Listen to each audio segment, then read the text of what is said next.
परमेश्वर के दैनिक वचन। तुम सभी परीक्षण और शुद्धिकरण के बीच हो। शुद्धिकरण के दौरान तुम्हें परमेश्वर से प्रेम कैसे करना चाहिए? शुद्धिकरण का अनुभव करने के बाद लोग परमेश्वर को सच्ची स्तुति अर्पित कर पाते हैं और शुद्धिकरण के दौरान वे ये देख सकते हैं कि उनमें बहुत कमी है। जितना बड़ा तुम्हारा शुद्धिकरण होता है, उतना ही अधिक तुम देह सुख त्याग सकते हो।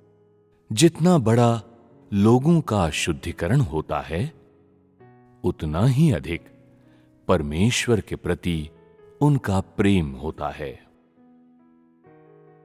तुम लोगों को यह बात समझनी चाहिए। लोगों का शुद्धिकरण क्यों किया जाना चाहिए? इसका लक्ष्य क्या परिणाम प्राप्त करना है? मनुष्य में परमेश्वर के शुद्धिकरण के कार्य का क्या अर्थ है? यदि तुम सच में परमेश्वर को खोजते हो, तो एक खास बिंदु तक उसके शुद्धिकरण का अनुभव कर लेने पर तुम महसूस करोगे कि यह बहुत अच्छा और अत्यंत आवश्यक है। शुद्धिकरण के दौरान मनुष्य को परमेश्वर से कैसे प्रेम करना चाहिए?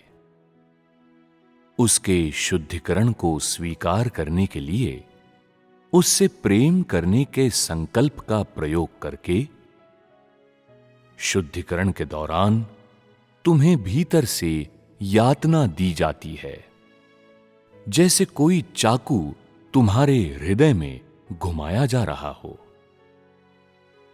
फिर भी तुम अपने उस हृदय का प्रयोग करके परमेश्वर को संतुष्ट करने के लिए तैयार हो, जो उससे प्रेम करता है, और तुम देह की चिंता करने को तैयार नहीं हो। परमेश्वर से प्रेम का अभ्यास करने का यही अर्थ है। तुम भीतर से आहत हो और तुम्हारी पीड़ा एक खास बिंदु तक पहुंच गई है। फिर भी तुम ये कहते हुए परमेश्वर के समक्ष आने और प्रार्थना करने को तैयार हो। हे परमेश्वर, मैं तुझे नहीं छोड़ सकता। यद्यपि मेरे भीतर अंधकार है, फिर भी मैं तुझे संतुष्ट करना चाहता हूं। तू मेरे हृदय को जानता है और मैं चाहता हूं कि तू अपना और अधिक प्रेम मेरे भीतर निवेश कर। यह शुद्धिकरण के समय का अभ्यास है। यदि तुम परमेश्वर से प्रेम का नींव के रूप में प्रयोग करो, तो शुद्धिकरण तुम्हें परमेश्वर के और निकट ला सकता है और तुम्हें परमेश्वर के साथ और अधिक घनिष्ठ बना सकता है। चूंकि तुम परमेश्वर पर विश्वास करते हो, इसलिए तुम्हें अपने हृदय को परमेश्वर के समक्ष सौंप देना चाहिए। यदि तुम अपने हृदय को परमेश्वर पर चढ़ा दो और उसे उसके सामने रख दो, तो शुद्धिकरण के दौरान तुम्हारे लिए परमेश्वर को नकारना या त्यागना असंभव होगा।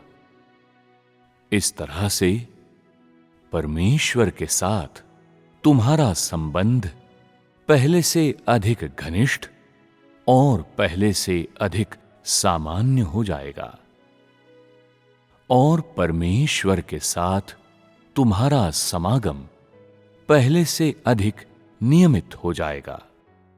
यदि तुम सदैव ऐसे ही अभ्यास करोगे, तो तुम परमेश्वर के प्रकाश में और अधिक समय बिताओगे। और उसके वचनों के मार्गदर्शन में और अधिक समय व्यतीत करोगे। तुम्हारे स्वभाव में भी अधिक से अधिक बदलाव आएंगे और तुम्हारा ज्ञान दिन प्रतिदिन बढ़ता जाएगा। जब वो दिन आएगा जब परमेश्वर के परीक्षण अचानक तुम पर आ पड़ेंगे, तो तुम न केवल परमेश्वर की ओर खड़े रह पाओगे, बल्कि परमेश्वर की गवाही भी दे पाओगे। उस समय तुम अय्यूब और पतरस के समान होगे। परमेश्वर की गवाही देकर तुम सच में उससे प्रेम करोगे और खुशी खुशी उसके लिए अपना जीवन बलिदान कर दोगे। तुम परमेश्वर के गवाह होगे और परमेश्वर के प्रिय व्यक्ति होगे।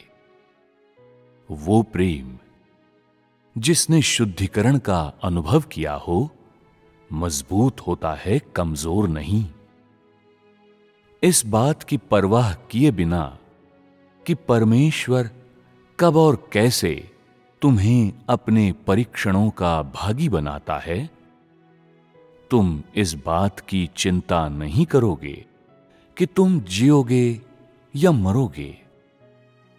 तुम खुशी खुशी परमेश्वर के लिए सब कुछ त्याग दोगे और परमेश्वर के लिए कोई भी बात खुशी खुशी सहन कर लोगे।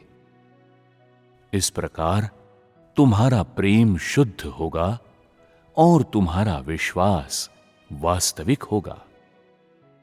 केवल तभी तुम ऐसे व्यक्ति बनोगे जिसे सचमुच परमेश्वर द्वारा प्रेम किया जाता है और जिसे सचमुच परमेश्वर द्वारा पूर्ण बनाया गया है।